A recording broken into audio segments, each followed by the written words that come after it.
And we're back with a final video for the 72 Ford F-350 four-wheel drive tow truck from Moebius Models. There it is. I got it wrapped up. It was Monday afternoon. I was off work and got it all buttoned up then, and just haven't had time to get around to get a video up for it. But nice kit. I think it turned out really well.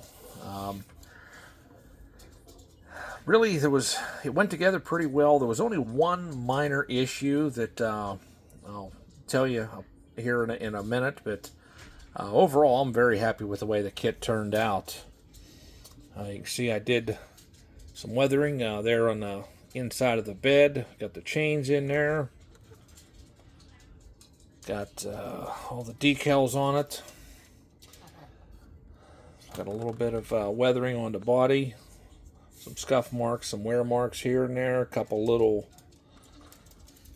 whiskey dents, I guess you could say, here and there. There's a look under the hood there. A little bit of weathering there on the engine and everything like that. Underneath the chassis. See, we got that weathered under there a little bit. I wanted to build this truck as a well-used but not abused truck, and I think it turned out exactly how I wanted it. The one little thing that I want to point out, you have a couple of options for the boom assembly and the sling. It could be movable. And there's these attachment points right here. Then on the arms, let's see here, on the arm we have, there are these little pieces right here that go on the arms, and that's like your little pivot point that attaches to here. I went ahead and started cleaning it up, sanding it, filing it, had the X-Acto knife in there, and was trying to get it cleaned up. And when I went to fit it in to here, I broke one of these off. And I thought, you know what, I guess I got lazy. I just didn't feel like dicking around with it, so I decided to make everything just a fixed, stationary, the boom and the sling and everything like that. So you got to be careful when you are pulling parts off your trees as to which parts you got.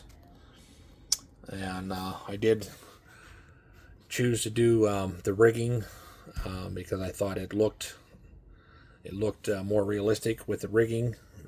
You could do it without the rigging if you want, but overall, I'm happy with it. Oh, and the rear decal is missing. I cut it out, I put it in the water, and it wasn't in the water more than 3 seconds. I mean, literally 1, 2, 3, and that thing rolled up right now. And I could not get it, apart. I couldn't save it. And I thought about, because I bought 2 of these kits, I thought about opening the second one up and cutting that out and using it. But I didn't want to take the chance of that happening. So I don't know. I don't know why in the hell that happened. The rest of the decals, no problem. But just that one there on the back, like I said, I mean, I put it in the water and just 1, 2, 3. I mean, it rolled up off the paper right now, and it was completely unusable. So that's the only bummer that I have about that. You know, maybe I don't know. I can't explain why that happened. But I got this one wrapped up. And then one of the last videos I did, you know, I was talking about the weathering, what I was using. I showed a chassis pan for a 63 Nova wagon, and I got that finished up. And I made it as a little junker project vehicle. This is the AMT Craftsman Series kit. It is it's a curbside, no engine.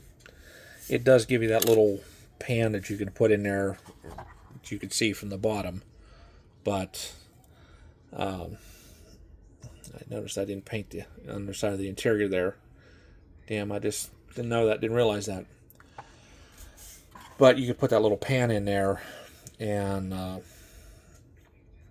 you know, give you the look of an engine when you flip it over. But I just started messing around with the underside of it, just try out some colors and stuff. I thought, you know what, maybe I'll just build like a junker out of it. And I started out with this blue, and this is a duplicolor light metallic blue. I thought, boy, I really like that. You know, I really don't want to make a junker out of that. I have a couple of these. Maybe I'll make a nice one, you know, blue with a white top. So I went ahead with gold. This is a duplicolor metallic gold, no clear or anything. It's been scuffed up. It's got some surface rust in some areas. The interior, it's gold with some black inserts. It also is weathered. Got some dirt on the glass. The bumpers and everything, all the chrome has been dull coated. And you can see I have, you know, the front end is raised up a little bit, which would indicate, you know, you pull an engine out of a vehicle, you know, it doesn't, you know, no weight on the front end, so it will stick up a little higher. So that's that one. And, you know, the blue hood, you know, well, maybe the story is the original hood was damaged, and a guy went to a swap meet and picked up this blue one at a swap meet to replace the one that was damaged. So, fun little build. I'm glad I got these done, because I wanted to get the bench clear for this weekend. Starting at noon on Saturday, the 25th, is the 19th annual model build for the 24-hour build on Facebook, and I'm doing this monogram Plymouth GTX. I believe this is a 70. Not really a Mopar guy. I think it's a 70, but that's a kit that I'm going to do. It's going to be fun. I probably won't do any videos on it other than just the final video, which hopefully will be on Sunday the 26th before noon Eastern Standard Time. But you can follow along on Facebook. There's a lot of other YouTubers that's participating in it. You know, Craig the Mutt Modeler, Tim Brown from Throttle Power, Glue Sniffer, Area Styrene. There's so many of them. But you can follow along. It is the 2025 19th annual model build. And you can follow along and, you know, check out all the pictures of builds and everything like that on there. It's definitely a good time. So, hopefully on Sunday, you know, we'll have that Plymouth GTX finished up.